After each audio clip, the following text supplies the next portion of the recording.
उपभोग फलन या उपभोग प्रवृत्ति कंजम्पशन फंक्शन और प्रोपेंसिटी टू कंज्यूम। इसका अर्थ ये होता है कि उपभोग प्रवृत्ति की धारणा को समझने के लिए हमारे लिए कुल उपभोग शब्द को समझना आवश्यक है। अर्थव्यवस्था की कुल निश्चित आय में से लोग अपनी इच्छाओं की पूर्ति हेतु वस्तुओं और सेवाओं को खरीदने के लिए मुद्रा की जो राशि व्यय करते हैं उसे कुल उपभोग कहते हैं। परंतु यदि हम उपभोग की एक सूची बनाएं जिसमें ये बताया जाए कि आय के बदलने के साथ साथ उपभोग कैसे कैसे बदलता है, अर्थात आय के भिन्न भिन्न स्तरों पर उपभोग पर कितना कितना व्यय किया जाएगा, तो ये उपभोग प्रवृत्ति कही जाएगी। संक्षेप में उपभोग और आय के संबंध को ही उपभोग प्रवृत्ति या उपभोग फलन कहते हैं। उपभोग की प्रवृत्ति और आय में फलनात्मक संबंध होता है, अर्थात यदि आय बढ़ती है तो भोग की प्रवृत्ति भी बढ़ती है और यदि आय घटती है तो भोग की प्रवृत्ति भी घटती है। जिस आय स्तर पर उपभोग आय के ठीक बराबर होता है उसे अंतराल बिंदु कहते हैं। कीन्स के शब्दों में कुल आय समानतः मुख्य तत्व है जिस पर कुल मांग का उपभोग भाग निर्भर करेगा। उपभोग व्यय और आय के बीच संबंध इस प्रकार किया जा सकता है, अर्थात C बराबर F ब्रैकेट में Y। अब यहाँ C उपभोग है, Y आय है और F भोग प्रवृत्ति अथवा आय का वह भाग है जो भोग में लाया जाता है। अतः कुल आय का जो भाग उपभोग में काम में लिया जाता है उसे कीन्स ने भोग प्रवृत्ति का नाम दिया। इस प्रकार उपभोग प्रवृत्ति या क्रिया आय एवं भोग नाम की दो मात्राओं से संबंध को व्यक्त करती है। उपभोग प्रवृत्ति के संबंध में कुछ महत्वपूर्ण परिभाषाएं जो हैं वो निम्नलिखित हैं। जिसे प्रोफेसर कुरिहारा के शब्दों में आय के एक निश्चित स्तर पर उपभोग पर जितना खर्च किया जाता है उसे उपभोग कहा जाता है, जबकि आय के विभिन्न स्तरों को प्रकट करने वाली तालिका को उपभोग प्रवृत्ति कहलाती है। यहीं पर अब F.S. ब्रूमेन के अनुसार है कि उपभोग क्रिया वह बताती जो भोक्ता आय के प्रत्येक संभव स्तर पर उपभोग पदार्थों तथा सेवाओं पर कितना खर्च करना चाहेंगे। नेक्स्ट परिभाषा है डिलर्ड के अनुसार कि आय के विभिन्न स्तरों पर उपभोग की विभिन्न मात्राओं को प्रकट करने वाली अनुसूची को उपभोग प्रवृत्ति की अनुसूची या संक्षेप में भोग प्रवृत्ति कहा जाता है। उपभोग प्रवृत्ति अनुसूची schedule of the propensity to consume आय के भिन्न भिन्न स्तरों पर कुल आय तथा उपभोग व्यय के बीच फलनीय संबंध को व्यक्त करने वाला वितरण उपभोग प्रवृत्ति अनुसूची अर्थात schedule of the propensity to consume कहलाता है। इस प्रकार की अनुसूची केवल उपभोग की इच्छा को व्यक्त नहीं करती बल्कि यह बताती है कि आय के भिन्न भिन्न स्तरों पर वास्तव में कितना उपभोग होता है अथवा इसकी कितनी संभावना होती है। निम्न श्रेणी में एक काल्पनिक उदाहरण से हम समझ सकते हैं को स्पष्ट कर सकते हैं। जैसे उपभोग प्रवृत्ति सारणी में उपभोग आय और उपभोग का संबंध को व्यक्त किया जा रहा है, तो एक तरफ सारणी में आय करोड़ में है और दूसरी तरफ उपभोग भी करोड़ में है। तो जब उसकी आमदनी कुछ नहीं है, जीरो है, तब भी वो 30 करोड़ का उपभोग कर रहा है। जैसे आमदनी बढ़ करके 100 करोड़ हो जाती है तो उपभोग बढ़ के 120 करोड़ हो जाता है। और देखते निरंतर जैसे जैसे उसकी आय बढ़ती जा रही है वैसे वैसे उपभोग भी बढ़ता जा रहा है। और देखते ही आखिरी में जब 900 करोड़ रुपया आय हो गई तो उपभोग भी 480 करोड़ रुपया हो गया। और नेक्स्ट भी आय अगर बढ़ कर के 1000 करोड़ रुपए हो गई तो भोग करोड़ जो भोग था वो 480 से बढ़ के 480 तक ही सीमित रहा, अर्थात यहाँ कोई भोग में बदलाव नहीं आया। अब इसी को हम अलग अलग बिंदुओं में समझेंगे, अर्थात उपरोक्त सारणी को हम स्पष्ट करते हैं।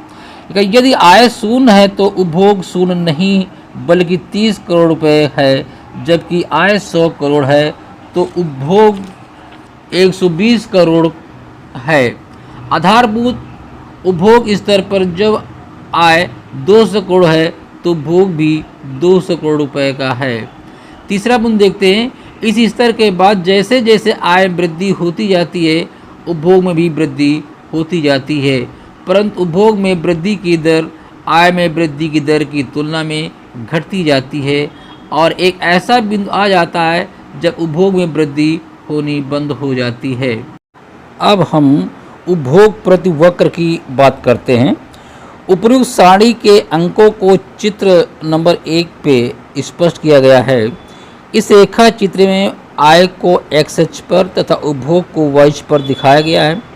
ओसी एक ऐसा वक्र है जो भोग कार्य या उपभोग प्रवृत्ति को दर्शाता है, अर्थात आय के प्रत्येक स्तर पर भोग की मात्रा क्या होगी। नंबर दूसरा देखते हैं। नेक्स्ट नंबर, ओसी वक्र नीचे से ऊपर दाईं ओर बढ़ती है, जिससे पता लगता है कि आय के बढ़ने से उपभोग बढ़ता है, परंतु उपभोग में वृद्धि आय में वृद्धि की तुलना में कम होता है। जो हम आय के ऊंचे स्तर की ओर जाते हैं, उपभोग प्रवृत्ति की रेखा सी का ढलान जो स्लोप है वो घटती जा रही है, जिसका तात्पर्य ये हुआ कि आय के ऊंचे स्तरों की ओर जाने से उपभोग में होने वाली वृद्धि घटती है। आय और उपभोग सी में घनिष्ठ संबंध को दर्शाता है। नेक्स्ट पॉइंट है, उपभोग सी आय के किसी स्तर पर उपभोग व्यय की कुल मात्रा को दर्शाता है, परंतु उपभोग की प्रवृत्ति सी वाई आय की भिन्न भिन्न स्तरों पर उपभोग व्यय की अनुसूची है। अब उपभोग प्रवृत्ति की विशेषताओं या लक्षण पर चर्चा करते हैं। Characteristic or propensity to consumption function, अर्थात उपभोग प्रवृत्ति की प्रमुख विशेषताएं निम्नलिखित हैं।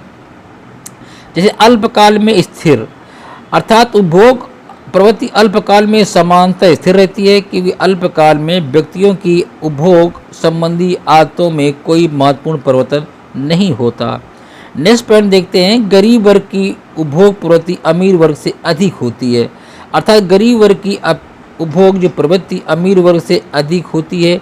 इसका कारण यह है कि गरीबों की आय कम होने के कारण वह अपनी कुल आय का उपभोग कर लेते हैं, जबकि अमीरों की आय अधिक होने के कारण वह अपनी आय का एक थोड़ा भाग ही उपभोग कर पाते हैं। अब नेक्स्ट पॉइंट है, आय तथा रोजगार उपभोग प्रवृत्ति पर निर्भर करते हैं, अर्थात आय और रोजगार का उपभोग प्रवृत्ति से सीधा संबंध है, अर्थात उपभोग प्रवृत्ति के बढ़ने पर आय और रोजगार में वृद्धि होती है। अब बात करते हैं उपभोग फलन या क्रिया के प्रकार या तकनीकी विशेषताएं। उपभोग फलन या क्रिया निम्न दो प्रकार की हो सकती है, औसत उपभोग प्रवृत्ति और दूसरी है सीमांत उपभोग प्रवृत्ति, अर्थात average propensity to consume and marginal propensity to consume. अब अलग अलग दोनों का अध्ययन करते हैं। तो औसत उपभोग प्रवृत्ति क्या है?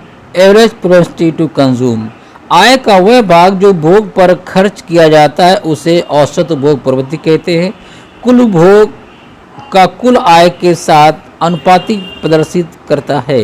औसत उपभोग प्रवृत्ति एक व्यक्तिगत उपभोक्ता या सभी उपभोक्ताओं के लिए मालूम किया जा सकता है तथा समष्टिगत अर्थशास्त्र में इसकी गणना समूह के आधार पर की जाती है।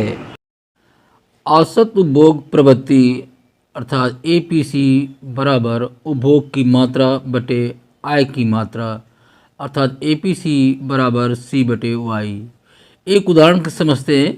उदाहरण के लिए यदि देश की कुल आय वाई 100 करोड़ है और कुल उपभोग C 80 करोड़ है, तो इस तरह APC बराबर C बटे वाई, तो APC बराबर C का मान 80 बटे वाई का मान 100 है, तो 8 बटे 10 या 80% या 0.8% APC है, अर्थात औसत उपभोग प्रवृत्ति है। अब हम बात करते हैं सीमांत उपभोग प्रवृत्ति की, अर्थात मार्जिनल प्रोपेंसिटी टू कंज्यूम।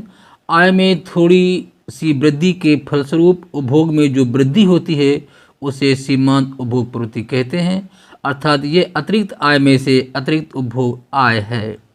सीमांत उपभोग प्रवृत्ति की कुछ परिभाषाएं भी हैं जो निम्नलिखित रूप से हैं। जिसे प्रोफेसर कीजर के शब्दों में सीमांत उपभोग प्रवृत्ति व्यय युग आय में वृद्धि या कमी और उसके फलस्वरूप उपभोग में वृद्धि या कमी को संबंध को दिखाती है। सूत्र के रूप में कह सकते हैं कि सीमांत उपभोग प्रवृत्ति बराबर अर्थात MPC बराबर उपभोग की गई मात्रा में वृद्धि बटे आय की मात्रा में वृद्धि, अर्थात MPC बराबर डेल्टा C बटे डेल्टा Y। अब हम एक उदाहरण से इसको समझेंगे। जैसे आय 1000 करोड़ रुपए से बढ़कर 1020 करोड़ रुपए हो जाती है, तो उपभोग 800 करोड़ से बढ़कर 812 करोड़ हो जाता है। तो MPC बराबर 12/20, इस तरह 60% या 0.6। अतः सीमांत उपभोग प्रवृत्ति बराबर 0.6 होगी। औसत उपभोग प्रवृत्ति और सीमांत उपभोग प्रवृत्ति की गणना नीचे की सारणी में भी की गई है। देखते हैं, एक तरफ आय है, दूसरी तरफ औसत उपभोग प्रवृत्ति है और तीसरा सीमांत उपभोग प्रवृत्ति है। तो जब आय 90 करोड़ की थी तो औसत उपभोग प्रवृत्ति 81 है। तो APC का सूत्र है APC बराबर C/Y, अर्थात 81/90 इज इक्वल टू 0.9 और सीमांत उपभोग प्रवृत्ति होगी 120 माइनस 9 बराबर 30। ये हमारा डेल्टा वाई है।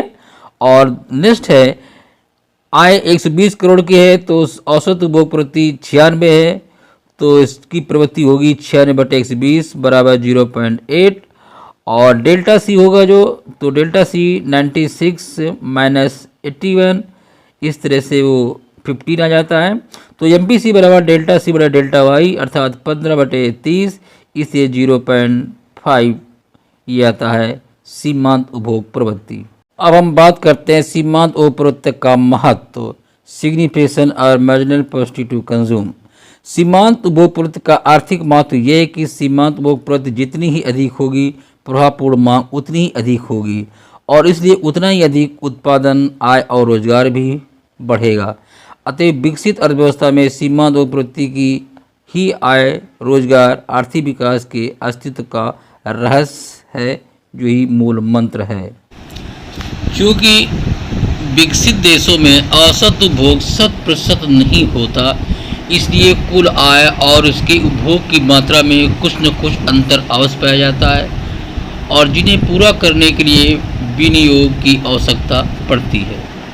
हम बात करते हैं उपभोग का मनोवैज्ञानिक नियम, अर्थात साइकोलॉजिकल लॉ ऑफ कंजम्पशन। इसे प्रोफेसर कीन्स ने उपभोग क्रिया के विश्लेषण के आधार पर अपना उपभोग का मनोवैज्ञानिक नियम प्रतिपादित किया है। ये नियम जनता की इस समान प्रवृत्ति की प्रतीक है कि जब आय बढ़ती है तो उपभोग भी बढ़ जाता है, किंतु यह आय की अपेक्षा कम बढ़ता है। प्रोफेसर कीन्स के शब्दों में है कि उपभोग का मनोवैज्ञानिक नियम, जिसमें हम विश्वास करते हैं, मानवीय स्वभाव और अनुभव पर आधारित ज्ञान पर निर्भर करता है। जैसे जैसे आय बढ़ती है, लोगों में समानता और औसत रूप से अपने उपभोग की बढ़ाने की प्रवृत्ति होती है, लेकिन उपभोग उतना नहीं बढ़ता जितनी वृद्धि उसकी आय में होती है। इसी नियम या प्रवृत्ति को उपभोग प्रवृत्ति कहते हैं। कुछ लेखकों ने इसे उपयोगकार कहकर भी पुकारा है। इस नियम को ऐसे भी लिखा जा सकता है कि delta C greater than delta Y, अर्थात उपभोग में परिवर्तन डेल्टा सी आय में परिवर्तन डेल्टा आई वाई से कम होता है, अर्थात सीमांत उपभोग प्रवृत्ति। अब हम इसके अंतर्गत 3 निर्देश वचन का अध्ययन करते हैं, अर्थात 3 प्रीपोजिशन। कीन्स के उपभोग से संबंधित मनोवैज्ञानिक संबंध को 3 उपविभागों में विभक्त किया जाता है। पहला है, कुल उपभोग में कुल आय की अपेक्षा कम वृद्धि होती है। इसका अर्थ हुआ, जब कुल आय बढ़ती है तो कुल उपभोग व्यय में वृद्धि होती है, किंतु वह आय वृद्धि की अपेक्षा कम मात्रा में बढ़ता है। इसका कारण यह है कि जैसे जैसे आय बढ़ती है, व्यक्ति की अधिकाधिक आवश्यकताएं संतुष्ट होती हैं, अतः उपभोग पर अधिक खर्च करने की आवश्यकता नहीं होती है। दूसरा पॉइंट है कि आय के वृद्धि का उपयोग या बचत में वितरण।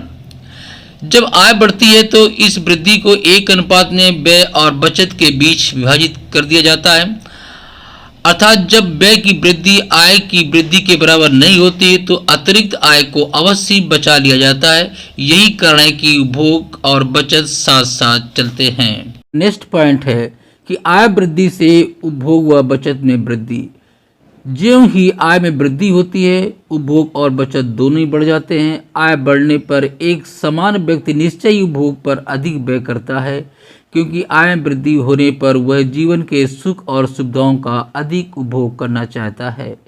अब इसे सारणी 2 की सहायता से हम नियम को 3 कथनों को स्पष्ट कर सकते हैं, अर्थात जिसे पहला कथन है कि आय में प्रत्येक स्तर पर 10 करोड़ की वृद्धि होती है, परंतु उपभोग में वृद्धि एक बिंदु के बाद घटते हुए दर से हो रही है। अन्य शब्दों में आय में वृद्धि होने पर उपभोग व्यय बढ़ता है, परंतु अपेक्षाकृत कम अनुपात में। अब कथन 2 है कि प्रत्येक स्थिति में आय में हुई 10 करोड़ रुपए की वृद्धि उपभोग तथा बचत के बीच किसी न किसी अनुपात में विभाजित हो जाती है। उदाहरण के लिए बात करते हैं, जब आय 30 करोड़ से बढ़कर 40 करोड़ हो जाती है तो बढ़ी हुई आय में 8 करोड़ उपभोग और 2 करोड़ बचत में चली जाती है। अब बात करते हैं कथन नंबर 3 की। ज्यों-ज्यों आय 30 करोड़ से बढ़कर 40, 50, 60 करोड़ पहुंचती है, त्यों-त्यों उपभोग भी रुपए 30 करोड़ से बढ़कर 38, 44, 48 करोड़ हो जाता है और साथ ही साथ बचत में 0 से बढ़कर क्रमशः 2, 6 व 12 करोड़ रुपए हो जाती है। आय वृद्धि होने पर न तो भोग घटा है न ही बचत। इस तरह हमने इस उपभोग सारणी को एक कथनों के हिसाब से स्पष्ट किया। अब हम बात करते हैं इसकी रेखाचित्र द्वारा स्पष्टीकरण की। तो रेखाचित्र 2 में सहायता से हम इसको स्पष्ट करेंगे। चित्र में ओ एक्स अक्ष पर आय है और ओ वाई अक्ष पर बचत तथा विनियोग को माना गया है। सीसी उपभोग फलन वक्र है, एस एस बचत पूर्ति वक्र है और 45 अंश की रेखा आय को व्यक्त करती है। कथन 1 है, जब वाई ओ वाई 0 से बढ़कर ओ वाई 1 हो जाती है तो भोग भी सी 0 से वाई 0 से बढ़कर सी वाई 1 हो जाता है। इसी प्रकार जब आय ओ वाई 1 से बढ़कर ओ वाई 2 हो जाती है तो भोग भी C1 Y1 से बढ़कर C2 Y2 हो जाता है। इस प्रकार हम देखते हैं कि उपभोग व्यय में वृद्धि आय की वृद्धि से कम होती है। अब कथन नंबर 2 देखते हैं, जब आय बढ़कर OY1 तथा OY2 हो जाती है तो ये वृद्धि उपभोग C1 Y1 तथा C2 Y2 और बचत T1 C1 तथा T2 C2 के बीच किसी न किसी अनुपात में विभाजित हो जाती है। अब कथन नंबर 3 की बात करते हैं कि रेखा चित्र में एस एस बचत प्रत को प्रकट करता है। इसमें साफ दिखाई दे रहा है कि जब आय ओ वाई से बढ़कर ओ वाई 1 हो जाती है तो बचत S1 Y1 हो जाती है। इस तरह जब आय ओ वाई 1 से बढ़कर ओ वाई 2 हो जाती है तो बचत S1 Y1 से बढ़कर S2 Y2 हो जाती है। इस प्रकार आय में वृद्धि उपभोग व बचत दोनों में वृद्धि लाती है। अब हम बात करते हैं उपभोग फलन या उपभोग के मनोवैज्ञानिक नियम की मान्यताएं, अर्थात एजम्पशन ऑफ कंजम्पशन फंक्शन और साइकोलॉजी लॉ ऑफ कंजम्पशन। इसकी कुछ मान्यताएं हैं, उन मान्यताओं को हम अलग अलग अध्ययन करते हैं। जिसे मनोवैज्ञानिक एवं संस्थागत अवस्थाएं स्थिर रहती हैं। तो पहली मान्यता यह कि व्यक्ति का उपभोग केवल उसकी आय पर निर्भर करता है और अन्य मनोवैज्ञानिक अथवा संस्थागत कारण जैसे जनसंख्या का घटना बढ़ना या मनुष्यों की आदतों में बदलाव होना या आय में वितरण परिवर्तन होना या मूल स्थिर रीति रिवाज आदि में कोई परिवर्तन नहीं होना चाहिए। दूसरी मान्यता है कि समान परिस्थितियाँ होनी चाहिए, अर्थात उपभोग का मनोवैज्ञानिक नियम केवल समान परिस्थितियों में ही लागू होता है। इसका अर्थ ये हुआ कि युद्ध की स्थिति ना हो, देश में क्रांति ना हो, अत्यधिक मुद्रा प्रसार ना हो या मंदी अर्थव्यवस्था में ना हो, ये कार्य संचालन को प्रभावित नहीं करते, ये मान करके चला जाता है। अब हम बात करते हैं अगले पॉइंट की, स्वतंत्र नीति पर आधारित समृद्धशाली पूंजीवादी अर्थव्यवस्था। कीन्स का उपभोग फलन सिद्धांत केवल ऐसी अर्थव्यवस्था पर लागू होता है जो पूर्ण रूप से स्वतंत्र नीति पर आधारित होती है और जिसमें किसी प्रकार का सरकारी हस्तक्षेप नहीं होता। इस तरह से अब हम अगले पॉइंट की बात करते हैं कि मनोवैज्ञानिक उपभोग नियम की कुछ निहित बात अथवा उपभोग कार्य का महत्व क्या है। Same implication of the fundamental psychology law of the importance of consumption function. Keynes कहते हैं कि कीन्स द्वारा वर्णित उपभोग क्रिया का महत्व मनोवैज्ञानिक उपभोग नियम के विश्लेषण द्वारा स्पष्ट किया जा सकता है। अर्थात उपभोग क्रिया का आर्थिक विश्लेषण एक अपूर्व स्थान है। प्रोफेसर हैंसन ने इसे आर्थिक विश्लेषण का अनुपम यंत्र कहा है और हैरिस ने भी इसे उपभोग क्रिया को अद्वितीय खोज का दर्जा दिया है। इसलिए निम्नलिखित विवरण से स्पष्ट हो जाएगा कि उपभोग क्रिया की धारणा ने आधुनिक आर्थिक विश्लेषण के क्षेत्र में कितना महत्वपूर्ण स्थान प्राप्त कर लिया है। अब इसमें पहले महत्व की बात करते हैं। उपभोग क्रिया विनियोग के विशेष महत्व को व्यक्त करती है। अर्थात हम जानते हैं कि उपभोग एवं विनियोग रोजगार सिद्धांत के दो महत्वपूर्ण अंग हैं। चूँकि उपभोग क्रिया अल्पकाल में स्थिर रहती है, इसलिए यदि रोजगार में वृद्धि करना है तो विनियोग पर ही विशेष ध्यान देना होगा। सरल शब्दों में कहें तो चूँकि उपभोग आय में हुई वृद्धि के अनुपात में नहीं बदलता, इसलिए विनियोग द्वारा उपभोग के अंतर को पूरा किया जाता है ताकि रोजगार और उत्पादन में वृद्धि हो। इस प्रकार से विनियोग एक अल्पकालीन महत्वपूर्ण निर्धारक तत्व होता है। अब यहाँ हम दूसरे बिंदु की बात करते हैं। यह जे.बी.से के बाजार नियम को असद सिद्ध करने में सहायक है।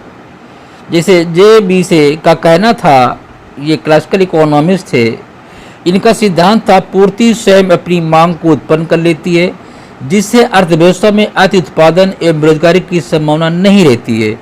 महोदय कीन्स ने की अपेक्षा क्रिया से जे.बी.से का नियम का खंडन होता है।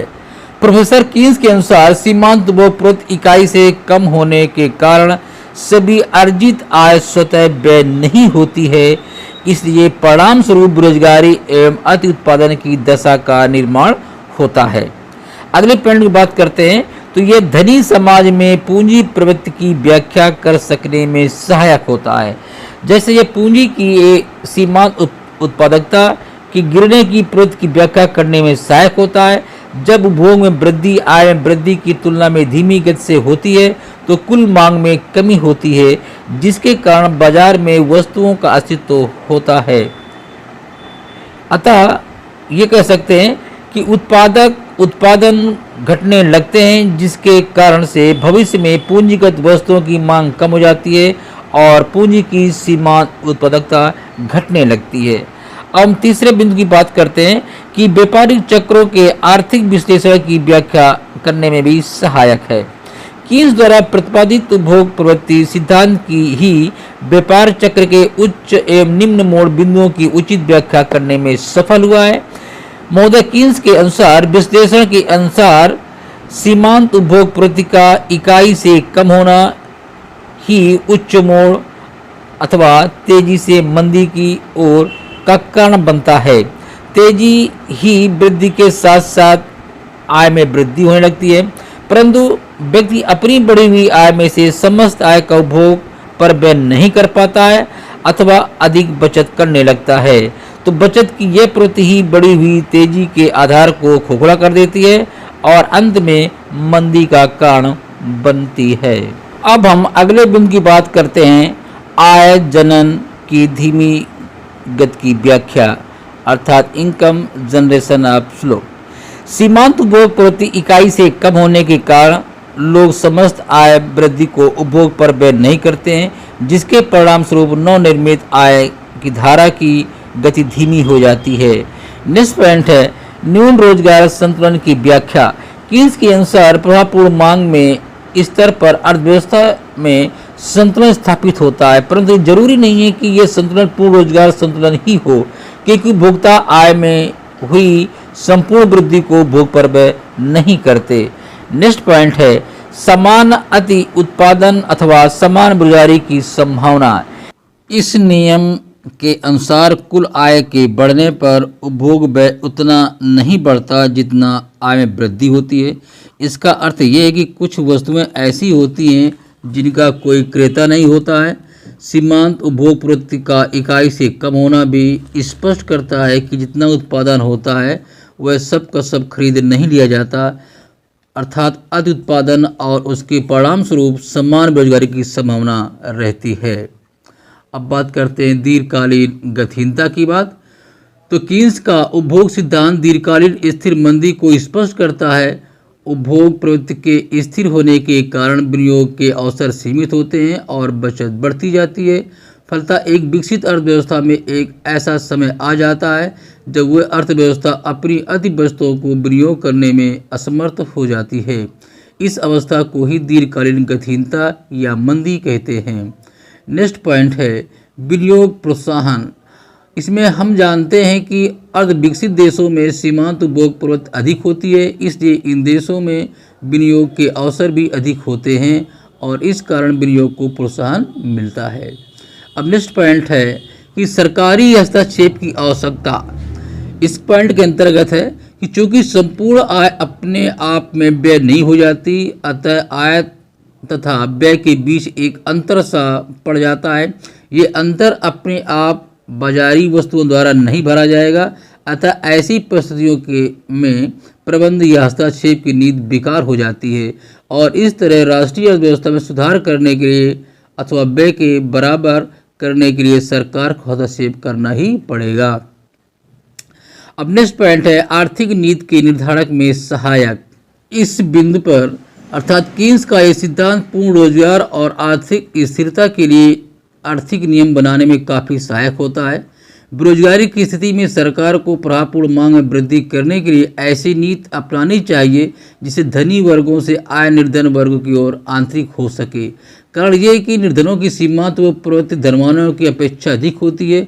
फलतः जब आय पुनर्वितरित होकर उनके पास आएगी तो उपभोग प्रवृत्ति बढ़ेगी, जिसके कारण से प्रभावपूर्ण मांग और आय में वृद्धि होगी।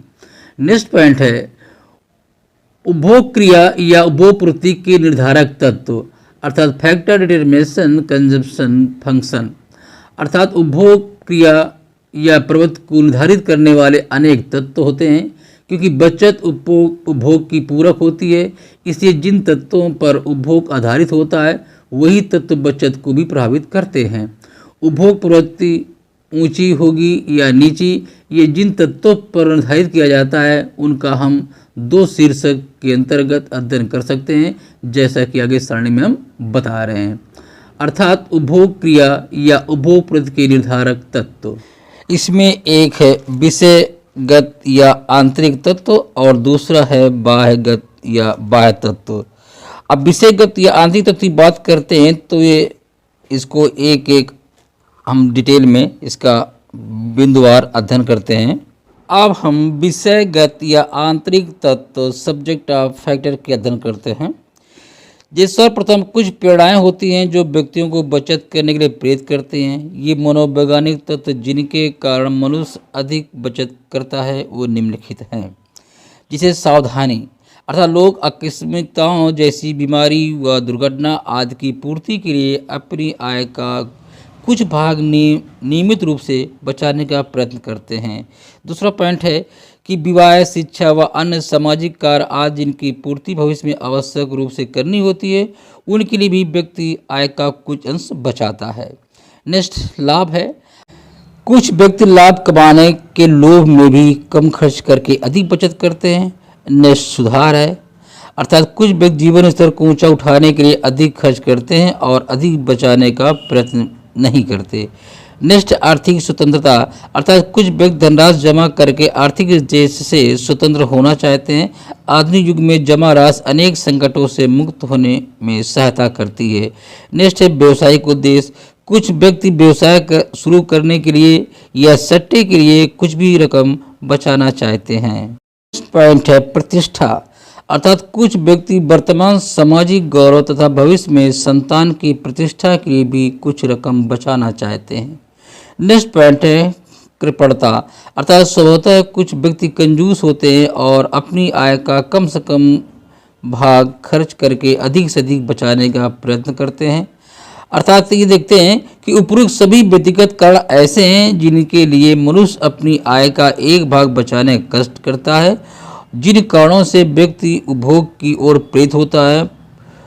प्रोफेसर कीन्स ने अव्यय, दूरदर्शिता, आनंद, उदारता, दिखावा आदि कहा है। इस प्रकार से कुछ ऐसे तत्व हैं जो कंपनियों, निगमों व सरकारी संस्थानों को बचत करने के लिए प्रेरित किया जाता है। अब हम अगले बिंदु की बात करते हैं, उद्यम। तो अर्थात बड़े कार्य करने की इच्छा अथवा व्यापार के प्रसार की कामना है। तरलता पसंद की बात करते हैं तो अर्थात नकदी अपने पास रखकर आर्थिक संकट का सामना करने की इच्छा होती है। नेक्स्ट पॉइंट बात करते हैं तो अर्थात मशीनों तथा उपकरणों के नवीनीकरण की भावना से भी बचत करते हैं।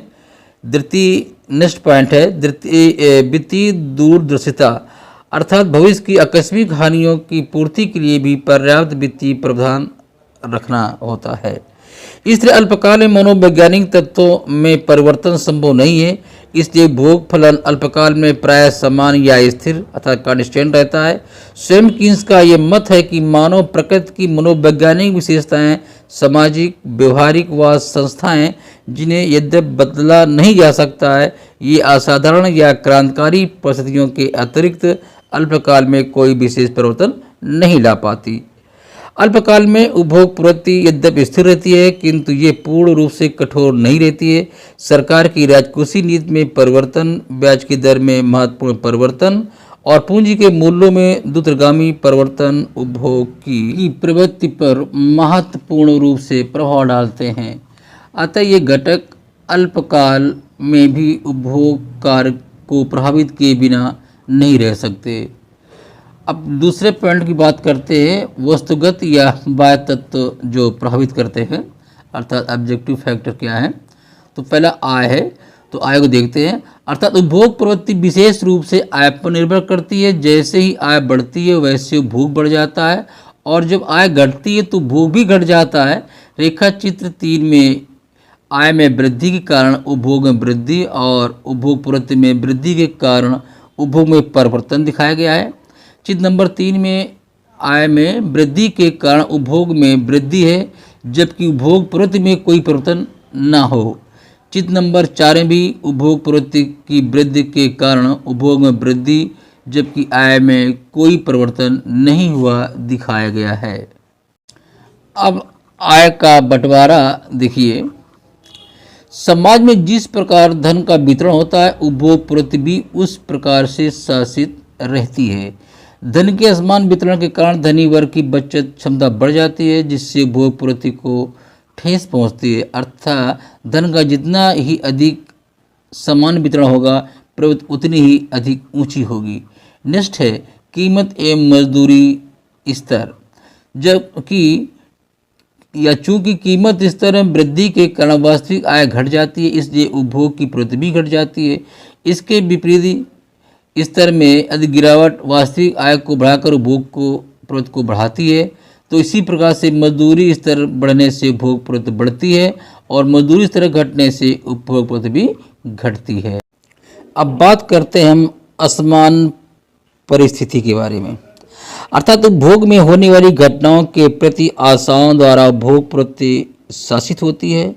यदि किसी युद्ध और अन्य प्रकार के संकट की संभावना है तो व्यक्ति अधिक वस्तुएं क्रय करेगा, उससे उपभोग प्रवृत्ति को प्रोत्साहन मिलता है। नेक्स्ट पॉइंट की बात करते हैं तो निगमों की व्यवसायिक नीति होती है। अर्थात निगमों तथा संयुक्त पूंजीवादी कंपनियों के लाभांश वितरण पर भी उपभोग प्रवृत्ति निर्भर करती है।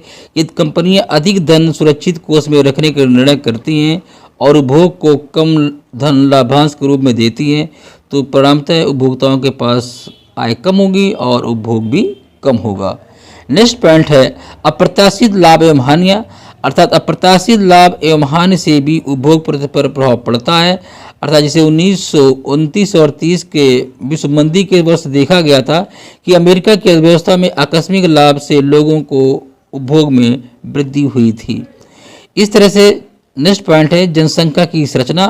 अर्थात अधिकांश बचत 35 वर्ष से अधिक आयु वाले व्यक्ति करते हैं, इसलिए ऐसे लोगों की संख्या बढ़ जाने से उपभोग प्रवृत्ति घटती है। नेक्स्ट पॉइंट है व्यय पर निजी क्षेत्र का प्रभाव। अर्थात विज्ञापन और महत्वपूर्ण उपभोक्ता वस्तुओं के बाजार में आ जाने से या आ जाने का उपभोग के स्तर पर प्रभाव पड़ता है, जबकि इनमें से कुछ वस्तुओं को बचत में से खरीदा जाएगा और अनेक वस्तुओं को किस्त खरीद पद्धति द्वारा प्राप्त किया जाएगा। फिर भी ऋण संबंधी छूट देने पर लोग खुलकर व्यय करने लगेंगे और उपभोग बढ़ जाता है। अब नेक्स्ट पॉइंट बात करते हैं राजकोषीय नीति, अर्थात सरकार की करारोपण, व्यय तथा ऋण संबंधी राजकोषीय नीति में उपभोग प्रवृत्ति पर क्या प्रभाव डालती है। जैसे सरकार अपनी राजकोषीय नीति तथा द्वारा प्रज्ञाशील कर प्रणाली को अपनाकर धन के समान वितरण में सहायता कर सकती है, जिससे उपभोग में प्रोत्साहन मिलता है। नेक्स्ट है ब्याज की दर। सामान्यतः ब्याज की दर जितनी ऊंची होगी उतना ही जनता की प्रवृत्ति उपभोग कम करने के बचाने की अधिक होगी। इस तरह सामाजिक बीमा व जीवन बीमा भी हैं, अर्थात इन दिनों वेतन और मजदूरी से अनेक प्रकार कटौती की जाती है, जैसे जीवन बीमा प्रीमियम है, सामाजिक सुरक्षा है, अर्थात इत्यादि योजनाओं हेतु अंशदान, प्रोविडेंट फंड में अंशदान, इस प्रकार से योजनाएं आय के बहुत बड़े भाग को ले लेती हैं, जैसे कि अन्यथा भोग पर खर्च किया जाता था। अतः जितनी ही अधिक इस प्रकार कटौतियाँ की जाती हैं उतना उपभोग प्रवृत्ति कम होती है। नेक्स्ट है नए उत्पादों का परिचय। इसमें नवीन उत्पाद अर्थात न्यू प्रोडक्ट के प्रारंभ होने से उपभोग कार्य सूची ऊपर की ओर खिसक जाती है, अर्थात उपभोग प्रवृत्ति में वृद्धि हो सकती है। नवीन वस्तुओं या उत्पादों का आकर्षण उपभोक्ताओं की प्राथमिकताओं को इतना बदल सकता है कि वो उनको खरीदने के लिए अपनी बचत को समाप्त कर देते हैं, अर्थात उपभोग अपनी बचत को रोक कर भी इन नवीन वस्तुओं के क्रय में अपनी आय लगा सकता है। नेक्स्ट पॉइंट है उधार एवं किस्तों की सुविधा। यदि लोगों को उधार की सुविधाएं और किस्तों पर सामान मिलने लगे तब भी उपभोग प्रति वृद्धि होगी। नेक्स्ट है भविष्य में आय की संभावना, अर्थात उपभोग प्रवृत्ति भविष्य में आय की संभावना पर भी निर्भर करती है। यदि भविष्य में लोगों के अधिक आय की संभावना हो तो वर्तमान आय में बचत नहीं करेंगे और इसलिए उपभोग प्रवृत्ति अधिक बढ़ जाएगी। नेक्स्ट है यातायात के साधनों का विकास भी है, अर्थात यातायात के साधनों के विकास का भी उपभोग प्रवृत्ति पर प्रभाव पड़ता है। यदि वे साधन उपभोग वस्तुओं के आयात करने में सहायक हों तो उपभोग प्रवृत्ति बढ़ेगी। करते हैं अगले पॉइंट की वस्तुओं सेवाओं की उपलब्धता, अर्थात जब वस्तुएं बहुत समय से दुर्लभ रही हों और जब वे मिलने लगे तो उनकी मांग एकाएक बढ़ जाएगी, जिससे लोगों की उपभोग प्रवृत्ति बढ़ जाती है। नेक्स्ट है लोगों की रुचियां एवं फैशन में परिवर्तन। अगर यदि लोगों की रुचियां और फैशन में परिवर्तन आने से भी उपभोग प्रवृत्ति में परिवर्तन आ जाता है, परंतु इनमें अल्पकाल में कम ही परिवर्तन आता है। नेक्स्ट है पॉइंट बचत के प्रति दृष्टिकोण, अर्थात बचत के प्रति दृष्टिकोण पर भी उपभोग प्रति निर्भर करती है। यदि लोग भविष्य के संबंध में अधिक विचार करेंगे और अधिक बचत करना पसंद करेंगे तो उपभोग प्रवृत्ति कम होगी। नेक्स्ट पॉइंट है एंड लास्ट पॉइंट है, अर्थात ड्यूसेनबेरी का नियम भी है। तो प्रोफेसर ड्यूसेनबेरी के अनुसार नीची आय वर्ग के लोग अपनी से ऊंची आय वर्ग के उपभोक्ता स्वरूपों की नकल करने की प्रवृत्ति रखते हैं। इसे प्रदर्शन प्रभाव या डोमेस्टिक इफेक्ट कहते हैं। जिन देशों या समाज में प्रदर्शन प्रभाव अधिक होता है वहाँ उपभोग प्रवृत्ति भी ऊंची होती है। इसलिए प्रोफेसर ड्यूसेनबेरी ने यह भी बताया कि व्यक्ति एक बार जिस उपभोग स्तर को प्राप्त कर लेता है उसका उस स्तर से नीचे उतरना कठिन होता है। इसलिए वह मंदी काल में आय के कम होने पर भी अधिक अपनी पिछड़ी बचतों से अपने उपभोग स्तर को उसी स्तर पर बनाए रखने का प्रयास करता है। इस तरह ड्यूसेनबेरी भी कहते हैं कि प्रदर्शन प्रभाव के द्वारा लोग दूसरों की नकल करके अपनी उपभोग प्रवृत्ति बढ़ाते हैं और ऐसे लोगों की संख्या अगर ज़्यादा है